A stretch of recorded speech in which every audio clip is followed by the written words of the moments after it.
L'art-thérapie, si on peut la définir d'une façon tout à fait simple, c'est une méthode de soins qui s'adresse à des personnes qui vivent des difficultés psychiques, alors durables ou temporaires, hein, quelque chose, un événement, ça peut être un traumatisme, ça peut être un traumatisme récent, ça peut être quelque chose d'ancien, une difficulté dans leur vie. Et cette méthode stimule la créativité et offre un espace libre, sans jugement, d'expression et de mise en mouvement, on peut dire, de la parole. Le premier contact, souvent, c'est par téléphone. Donc je reçois un appel et quelqu'un qui veut prendre rendez-vous. Donc à ce moment-là, j'informe toujours de la réalisation d'entretiens préalables.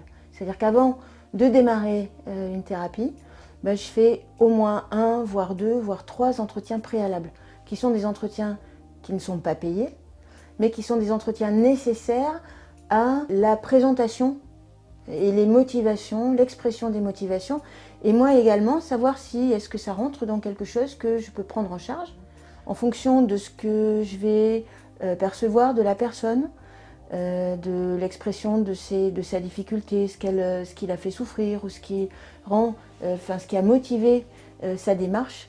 Je vais faire un certain nombre de propositions et je vais utiliser ce qu'on appelle en art-thérapie le dispositif. Un dispositif, c'est quelque chose qui fait tiers dans la relation thérapeutique entre le patient et le thérapeute. Je peux utiliser toutes sortes de choses. Et ce n'est pas la personne qui choisit le média qui va être utilisé, c'est le thérapeute qui met et qui propose un média. Je vais utiliser en art-thérapie donc différents médias. Ça peut être les mots, mais pas seulement. Ça peut être le dessin, ça peut être des pastels, ça peut être des constructions avec des cartons, ça peut être des contes, ça peut être de la poésie, ça peut être de l'écriture créative, d'utilisation de collages, de toutes sortes de choses. C'est toujours quelque chose qui est proposé de ma part, mais la personne en fait ce qu'elle veut. C'est-à-dire, je ne vais pas ni dire comment on s'en sert, il n'y a pas de recherche esthétique, il n'y a pas de jugement sur ce qui va être fait.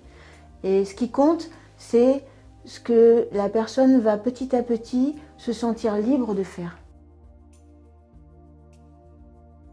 Ce qui se construit dans la personne, ce qui se met en place dans la personne, dans son intérieur, va participer au déplacement nécessaire psychique pour moins souffrir.